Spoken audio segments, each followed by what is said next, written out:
প্রেম করা আর বাংলাদেশ ক্রিকেট টিমের খেলা দেখা বন্ধ করে দিয়েছি, বললেন শবনম ফারিয়া। দেশের জনপ্রিয় অভিনেত্রী শবনম ফারিয়া আগের চেয়ে এখন অনেকটাই কাজ কমিয়ে দিয়েছেন তিনি। নিজের অভিনয় শৈলী দেখিয়েছেন চলচ্চিত্রেও। এই অভিনেত্রীর সিনেমায় অভিষেক ঘটে 2018 সালে দেবী সিনেমায় অভিনয়ের মাধ্যমে। সবশেষ তাকে দেখা গেছে ওয়েব সিরিজ মোবারক নামায়। কাজের পাশাপাশি সামাজিক যোগাযোগ মাধ্যমেও সরব অভিনেত্রী শবনম ফারিয়া। প্রায়ই নিজের অনুভূতি কিংবা মতামত প্রকাশ করতে দেখা যায় তাকে।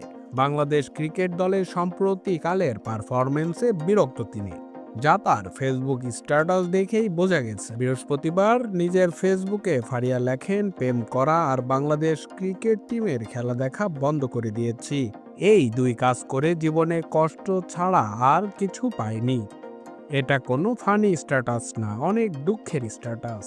এমন নতুন খবরাখবর সবার আগে পেতে আমাদের চ্যানেলটি সাবস্ক্রাইব করে আমাদের সাথে থাকুন।